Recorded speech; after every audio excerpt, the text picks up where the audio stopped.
یاد رکھو مسلمان اپنے سینے میں اللہ کا خوف پیدا کرو، شراب سے بچو، جوا سے بچو، سٹا سے بچو، ماں باپ کی نافرمانی سے بچو، بیوی کو تکلیف پہنچانے سے بچو، پڑوسیوں کا حق مارنے سے بچو، کسی کی زمین پر ناجائز قبضہ کرنے سے بچو، اللہ کا خوف رکھو۔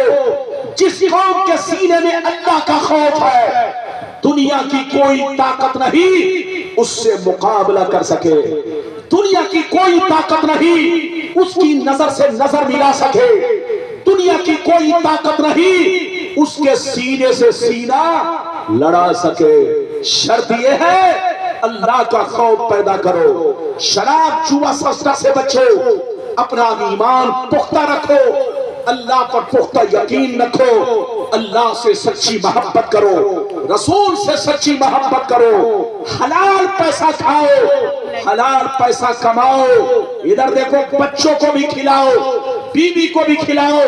اگر آپ نے حرام پیسہ بیوی کو کھلایا، بچوں کو کھلایا تو ادھر دیکھیے موج مستی بچے کریں گے، جوتا آپ کو کھانا پڑے گا، پٹائی آپ کو کھانی پڑے گی، حساب آپ کو دینا ہوگا۔ پیسہ کماؤ منع نہیں ہے مگر جائز کماؤ، حلال کماؤ، اللہ کا خوف پیدا کرو، غریبوں سے رشوت مت لو، رشوت کھانا رشوت لینا دینا دونوں حرام ہے۔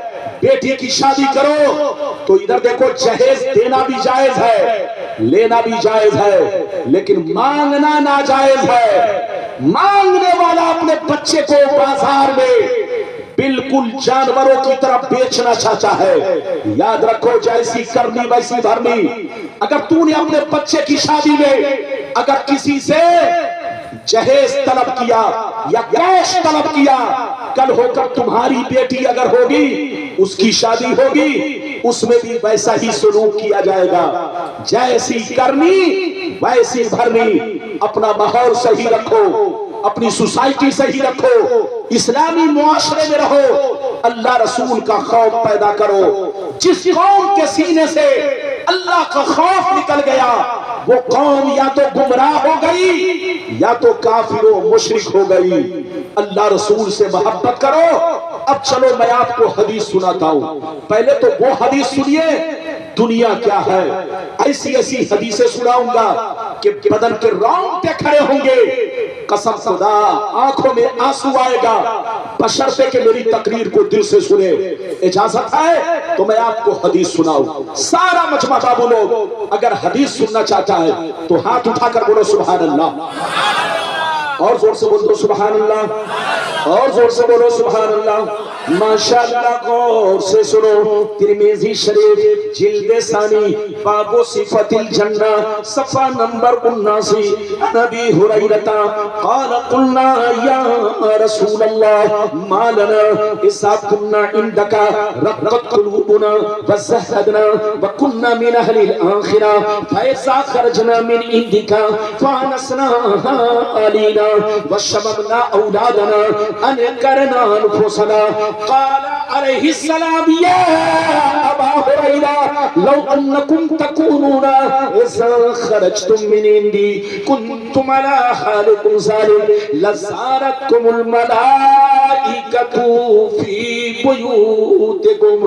حضرت ابو ہریرہ رضی اللہ تعالیٰ عنہ فرماتے ہیں ایک دفعہ میں نے سرکار سے عرض کیا یا رسول اللہ ہمیں کیا ہو گیا ہے جب تک ہم آپ کی بارگاہ میں رہتے ہیں خوب نماز پہ نماز پڑھتے ہیں، تقوی پہ تقوی اختیار کرتے ہیں، اللہ کا خوف رکھتے ہیں، آخرت کا ڈر رکھتے ہیں، مگر یا رسول اللہ جیسے چلا جاتا ہوں بال بچوں سے ملاقات کرتا ہوں، بیوی سے ملتا جلتا ہوں، اپنی اولاد کو چومتا چاہتا ہوں، گلے سے لگاتا ہوں، رشتہ داروں سے ملتا جلتا ہوں، ہماری حالت بدل جاتی ہے، ہماری حالت چینج ہو جاتی ہے۔ تو نبی نے ارشاد فرمایا یا ابا ہریرہ لو انکم تکونون اذا خرجتم من عندی کنتم علی حالکم ذالک لزارتکم الملائکۃ فی بیوتکم. سرکار نے فرمایا اے ابو ہریرہ جس انداز میں میری بارگاہ میں رہتے ہو, جس حالت میں میری بارگاہ میں رہتے ہو, اسی حالت میں اگر گھر پہ رہا کرو تو یاد رکھو تمہارے گھر جا کر اللہ کے فرشتے تمہارا دیدار کریں گے.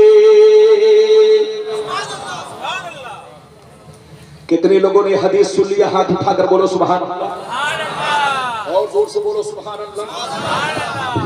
حضرات ادھر دیکھیے, میں نے جو آپ کو حدیث سنا سارا مجمع بالکل ادب سے سنے. ابھی تو میں نے ایک حدیث سنائی, ہوا چل رہی ہے, آپ دیکھ رہے ہیں. آپ نے پنڈال گھیر کے نہیں رکھا ہے, کم سے کم اسٹیج کو گھیرنا چاہیے.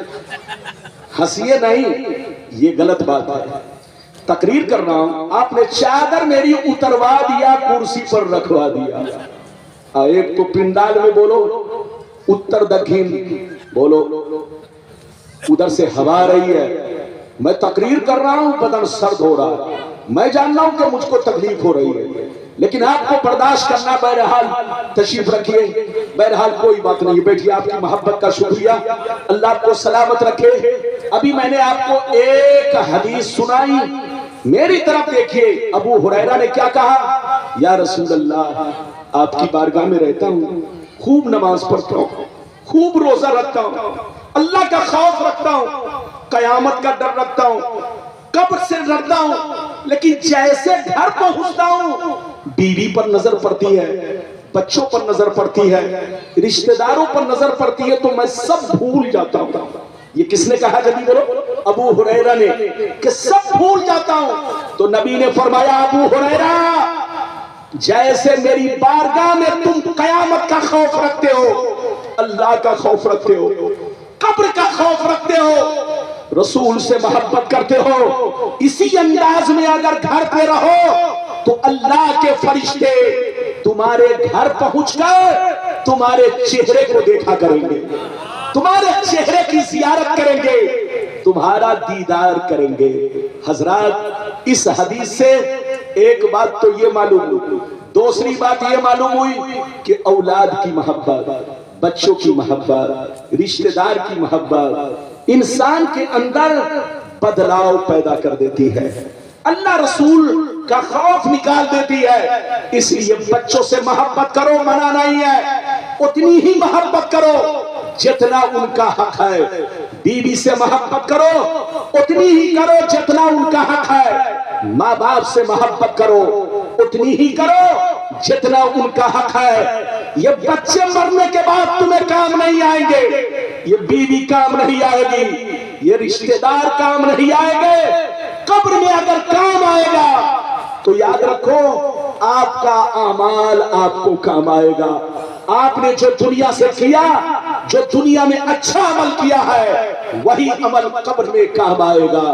ابھی تو آپ نے ایک حدیث سنی, اجازت دیجئے تو بڑی شاندار ایک حدیث سنانا چاہتا ہوں, بدن کے رونگٹے کھڑے ہو جائیں گے. اگر حدیث سننا چاہتے ہو بابو لوگ تو سارا مجمع ایک مرتبہ اور ہاتھ اٹھا کر بولو سبحان اللہ, اور زور سے بولو سبحان اللہ, اور زور سے بولو سبحان اللہ. ماشاءاللہ غور سے سنو, ہماری ماں بہنوں آپ بھی سنو, ہمارے بچوں آپ بھی سنو, ہمارے جوانوں آپ بھی سنو, سب لوگ سنو, حدیث سنو. جب تک میری تقریر سنو گے آپ کو ثواب ملے گا. ایک لفظ بھی حدیث کے خلاف نہیں, جو کچھ بولوں گا حدیث بولوں گا, مطلب بیان کروں گا. اب دوسری حدیث سنیے, مشکاۃ شریف, زور سے بولو مشکاۃ شریف جلد اول باب الکبائر صفحہ نمبر 17 کی حدیث سنو. ان ابی ہریرہ رضی اللہ تعالی عنہ قال قال رسول اللہ صلی اللہ تعالی علیہ وسلم اجتنبوا السبع الموبقات قیل وما هن یا رسول اللہ فقال الشرك بالله والسحر وأكل الربا وأكل مال اليتيم وقتل النفس التي حرم الله إلا بالحق وتولي يوم الزحف وقذف المحصنات. نبی نے ارشاد فرمایا 7 چیزیں ایسی ہیں جو تمہیں ہلاک کر دیں گی، جو تمہیں برباد کر دیں گی، جو تمہاری عاقبت کو خراب کر دے گی. صحابہ نے پوچھا وہ 7 چیزیں کیا ہیں؟ وہ 7 چیزیں کیا ہیں کہ آپ کی امت کو ہلاک کر دے گی، آپ کی امت کو برباد کر دے گی؟ تو نبی نے ارشاد فرمایا الشرک باللہ والسحر الی آخر الحدیث. نبی نے فرمایا پہلا نمبر اللہ کے ساتھ کسی کو شریک ٹھہرانا. پہلا نمبر اللہ کے ساتھ کسی کو شریک ٹھہرانا. دوسرا نمبر کسی مسلمان کو برباد کرنے کے لیے جادو سیکھنا سکھانا. کسی مسلمان کو برباد کرنے کے لیے جادو سیکھنا سکھانا. تیسرے نمبر پر کمزور لوگوں کی زمین پر، ان کے مال پر، ان کے پیسے پر ناجائز قبضہ کرنا، کمزوروں کا مال کھانا، غریب کمزور لوگوں کا مال چھین کر کھانا، ان کے ساتھ غنڈہ گردی کرنا. تیسرا نمبر رشوت کھانا. چوتھا نمبر کسی مسلمان کا ناحق خون بہانا. پانچواں نمبر دین کی بات آ جائے تو پیٹھ دکھا کر بھاگنا. چھٹواں نمبر کسی پاک دامن مرد یا عورت پر جھوٹا الزام لگانا. یہ 7 چیزیں میں نے بیان کی ہے. پہلا نمبر اللہ کے ساتھ شریک ٹھہرانا، کسی کو شریک ٹھہرانا. دوسرا نمبر رشوت کھانا. تیسرا نمبر کمزور لوگوں کا مال چھین کر گنڈا گردی کے ساتھ کھانا. تیسرا نمبر. چوتھا نمبر کسی کا ناحق خون کسی کا ناحق قتل کرنا، کسی مسلمان کا ناحق خون بہانا.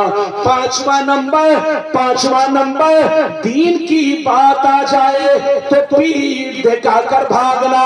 چھٹواں نمبر کسی پاک دامن مرد یا عورت پر تہمت لگانا، الزام لگانا. 7 چیزیں ایسی ہیں جو تمہیں ہلاک کر دیں گی، جو تمہیں برباد کر دیں گی. اس لیے اے ہمارے بچوں شرک سے توبہ کرو، شرک سے بچنے کی کوشش کرو. سب سے بڑا گناہ شرک ہے. اور یاد رکھو جادو سیکھنے سکھانے سے بچو. کسی مسلمان کو برباد کرنے کے لیے جادو سیکھنا سکھانا حرام